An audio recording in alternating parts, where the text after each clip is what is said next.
안녕하세요. 한빛교회 성도 여러분. 다양한 변화를 보이는 가을 날씨 가운데 한 주간 훈련을 하셨는데요. 다들 건강하신가요?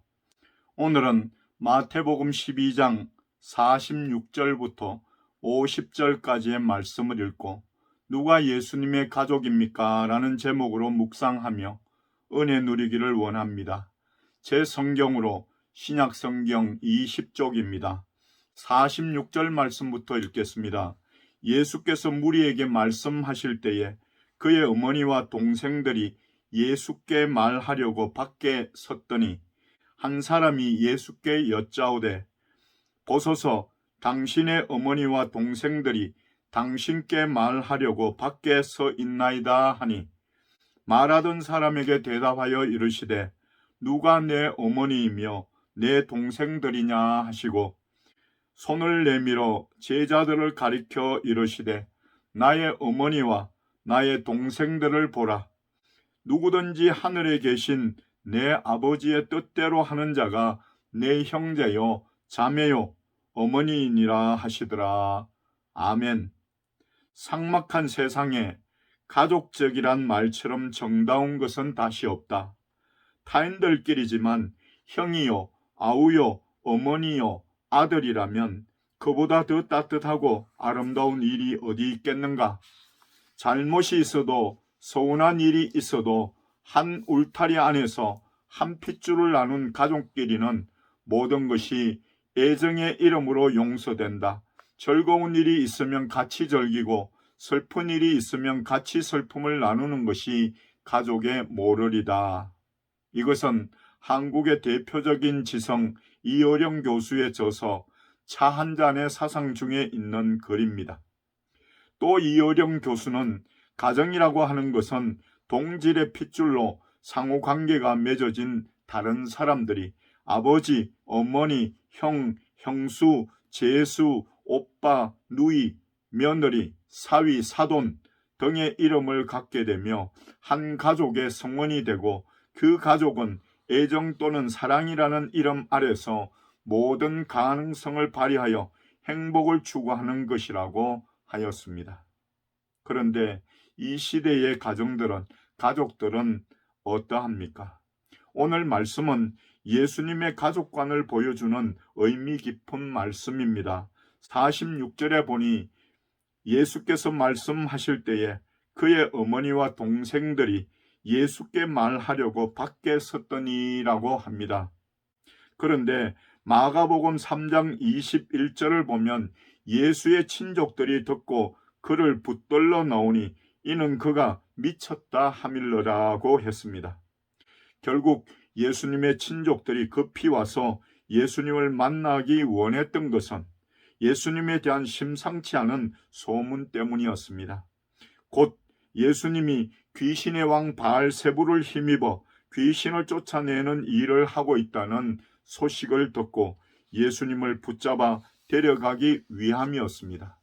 이런 일이 발생한 것은 예수님의 형제들이라도 이때까지는 예수님을 구주로 믿지 않았기 때문이었습니다. 그들은 누구보다도 가까운 가족이었지만 예수님의 생존 시에는 예수님을 그리스도로 믿지 않았습니다. 그들은 어머니 마리아로부터 그리스도의 신비스러운 출생의 이야기도 들었을 것이며 가나 혼인잔치의 이적 등 수많은 예수님의 표적을 누구보다도 가까이서 목격하며 경험했던 사람들입니다. 그럼에도 불구하고 예수님의 친족들은 그리스도께서 행하시는 일들을 마치 귀신 들려 행하는 것으로 여겨 붙잡아 데리고 가고자 온 것입니다. 이렇듯 때로는 가장 가까운 가족이 신앙의 방해꾼 역할을 하는 경우가 많습니다. 여러분, 이 세상에서 자신을 가장 올바로 이해하고 또 위로해 줄 사람이 누구이겠습니까? 바로 가족일 것입니다. 그럼에도 불구하고 영적인 면에서는 가족이 오히려 원수일 경우도 있습니다. 예수님께서도 마태복음 10장 36절에서 사람의 원수가 자기 집안 식구리라고 말씀하셨습니다. 그렇다면 가족들이 신앙의 회방꾼 역할을 하는 이유가 어디 있겠습니까? 그것은 바로 가깝기 때문입니다. 가족은 혈연으로 맺어진 가장 가까운 사이입니다. 그만큼 서로에 대해 간섭하기도 쉽습니다. 그러다 보니 가족 간의 신앙이 다르거나 혹은 불신 가정에서 신앙을 가지게 될 때 갈등과 마찰을 일으키게 되는 것입니다. 주님의 말씀과 같이 오늘날에도 신앙으로 인해 아버지와 딸이, 시어머니와 며느리가, 형제와 형제가 불화하는 일이 많습니다. 그러나 그러한 갈등은 신앙을 위해서는 피할 수 없는 일입니다. 예수님도 겪으신 일입니다. 그러므로 우리도 예수님과 같이 인내하며 때로는 지혜롭게 갈등을 극복해 나가야 합니다.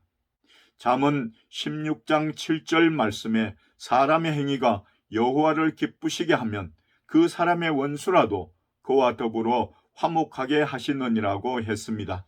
이 말씀처럼 예수님은 오직 자기 사명에만 충실한 결과 후에는 온 가족이 자신을 그리스도의 종들로 말하며 믿게 되었습니다. 그러므로 우리도 지금 당장은 괴롭지만 장차 가족을 주님께 인도할 수 있는 날이 올 것이라 기대하며 인내하고, 한편으로는 불신 가족들이 알고 있는 자신의 옛사람을 죽이고 주 안에서 변화된 새 사람의 모습을 보여주어야 할 것입니다. 예수님의 어머니와 동생들이 와서 밖에 서 있는 것을 사람들이 보았는데 47절에서 한 사람이 예수께 여짜오되 보소서 당신의 어머니와 동생들이 당신께 말하려고 밖에 서 있나이다 라고 예수님께 알려드렸습니다. 예수님께는 혈통적인 가족이 있었습니다. 예수님의 모친은 마리아였습니다. 그의 동생들은 야고보, 요셉, 시몬, 유다 등 남동생들과 그리고 누이들이었습니다. 마리아는 성령으로 잉태된 예수님을 해산한 후 정혼한 요셉과 이렇게 자녀들을 낳았던 것입니다.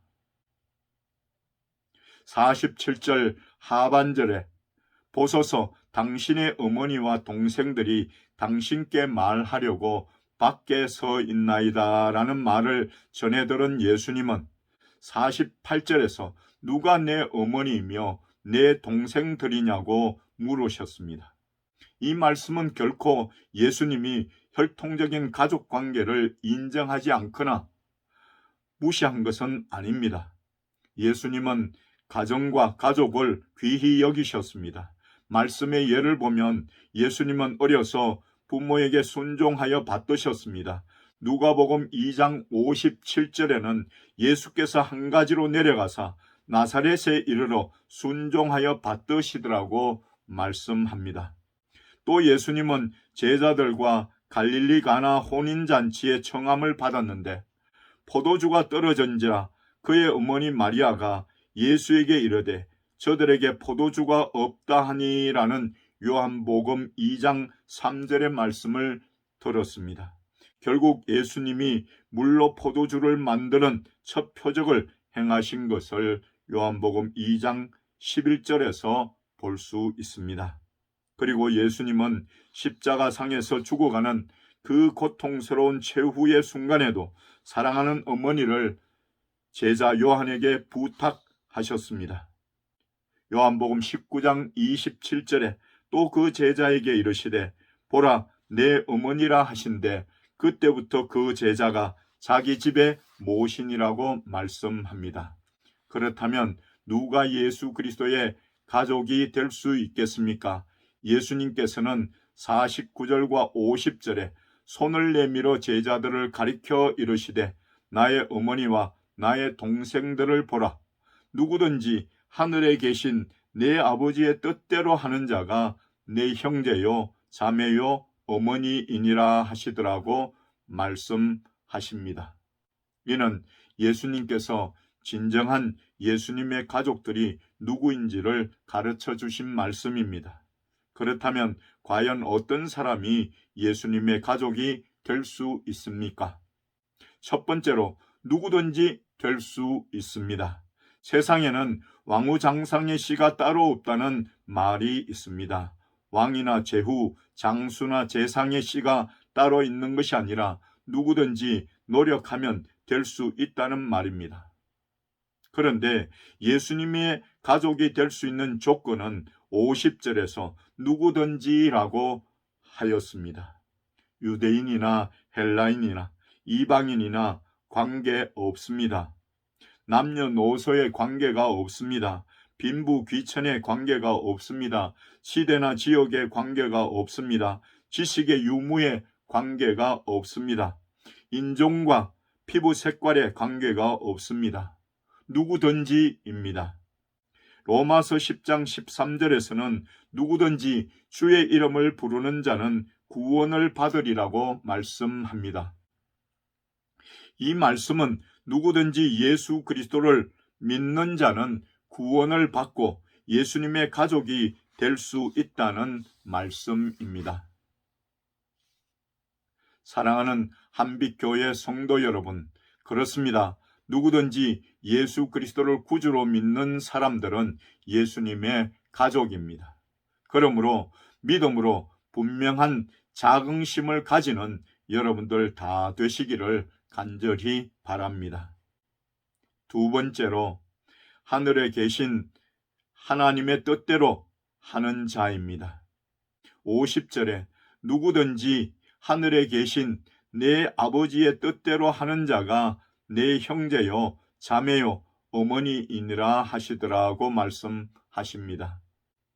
예수님의 가족은 누구든지 될 수 있습니다. 그러나 그 누구든지에는 하나님 아버지의 뜻대로 하는 자라야 된다고 하는 단서 조항이 있습니다. 그렇다면 하나님 아버지의 뜻이 무엇입니까? 그것은 아버지의 독생자 예수 그리스도를 믿고 구원을 받는 것입니다.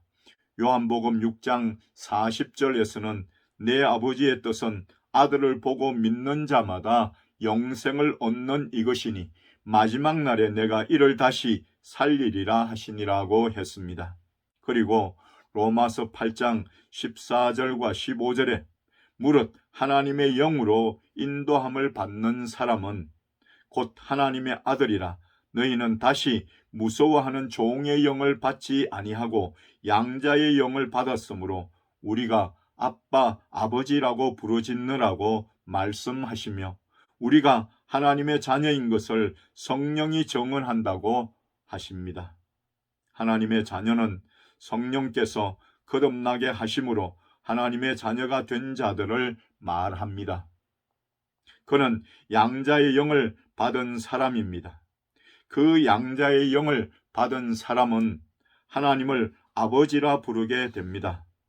바로 그 사람들이 하나님의 자녀가 되며 예수님의 형제요, 자매요, 모친이라고 말씀한 것입니다. 사랑하는 한빛교회 성도 여러분, 여러분들은 하늘에 계신 하나님의 뜻을 알고 뜻대로 하는 자입니까? 여러분들은 하나님의 영으로 인도함을 받아 하나님을 아버지라 부르짖고 있습니까? 간절히 소망하기는 예수 그리스도와 함께한 상속자로서 그와 함께 영광을 받기 위하여 고난도 함께 받을 수 있는 여러분들 다 되시기를 간절히 바랍니다. 마지막 세 번째로 예수를 쫓는 제자들입니다. 49절에 손을 내밀어 제자들을 가리켜 이르시되 나의 어머니와 나의 동생들을 보라고 하였습니다.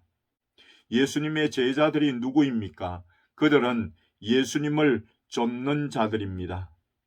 그들 중에는 예수님을 따르기 위하여 집과 고향과 부모와 형제와 친척과 친구와 재산을 다 버리고 주님을 따르기로 결심한 자들도 있었습니다. 저들은 혈육의 울타리를 뛰어넘어선 자들입니다.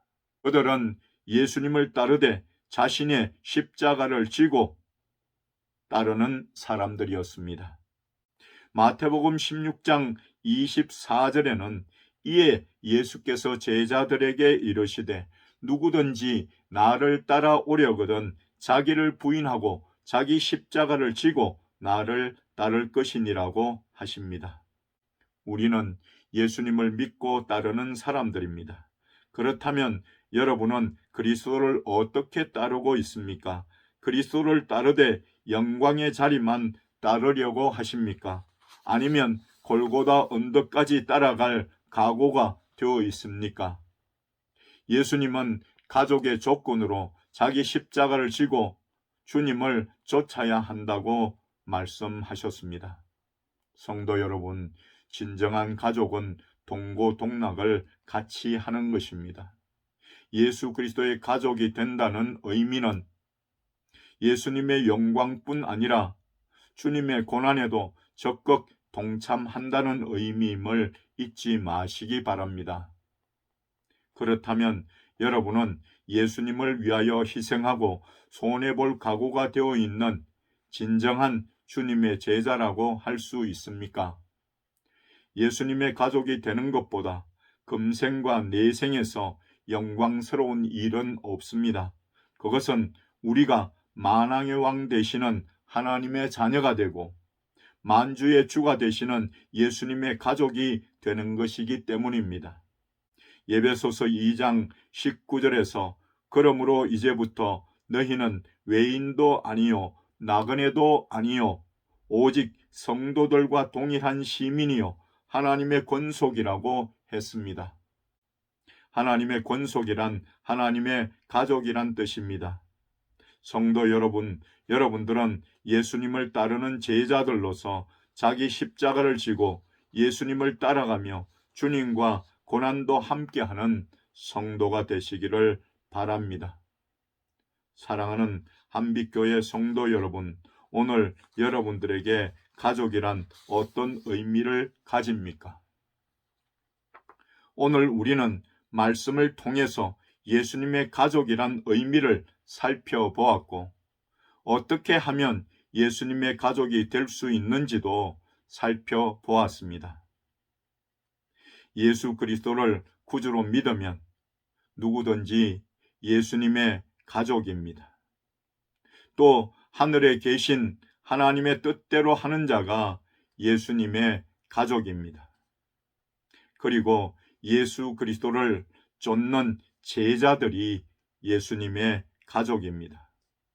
이런 사실을 분명히 알고 믿음으로 행하는 예수님의 가족들이 다 되시기를 예수 그리스도의 이름으로 간절히 축원드립니다. 기도하겠습니다. 하나님 아버지, 감사합니다. 지난주에 실시한 훈련간에도 838대대 장병들을 지켜주시고 또 성도들을 지켜주심을 감사드립니다. 오늘도 저희들이 모여 하나님 앞에 예배로 영광 돌립니다.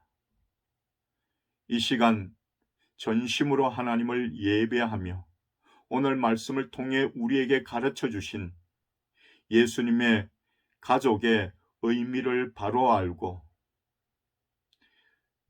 예수 그리스도를 믿고 하늘에 계신 아버지의 뜻대로 행하면서 자기 십자가를 지고 예수 그리스도를 쫓는 제자들로서 예수님의 가족이 되고 또 자긍심을 가지고 승리하며 살아갈 수 있도록 은혜를 더하여 주시옵소서. 사랑하는 성도들의 가정과 가족들에게도 동일한 믿음과 은혜를 베풀어 주시옵소서. 우리들 중에 연약한 성도들이 있습니까? 긍휼히 여기시고 하나님의 전능하신 손길로 붙드시며 깨끗하게 고쳐 주시옵소서. 오늘도 하나님 앞에 귀한 예물을 정성껏 올려드립니다. 저희들에게 11월이 있게 하심을 감사하며 감사의 예물 드리는 귀한 손길이 있습니다. 하나님, 11월 살면서 하나님께 영광 돌리며 좀 더 가까이 주님께 나아가는 복된 삶을 살 수 있도록 은혜를 베풀어 주시옵소서. 하나님 앞에 나올 때마다 예물 준비하여 드리는 귀한 손길들 기억하시고 그 삶에 동행하시며 크신 은총을 베풀어 주시옵소서. 예수 그리스도의 이름으로 간절히 축복하며 기도드립니다. 아멘. 이제는 우리 구주 예수 그리스도의 크신 은혜와 하나님 아버지의 크고도 놀라우신 사랑하심과 성령님의 충만 역사 위로 교통하심이 오늘도 하나님 앞에 전심으로 예배드리는 귀한 성도들과 저들의 가정과 가족들과 그리고 838 대대와 이 나라 이 민족 위에 지금부터 영원토록 함께 있을지어다. 아멘.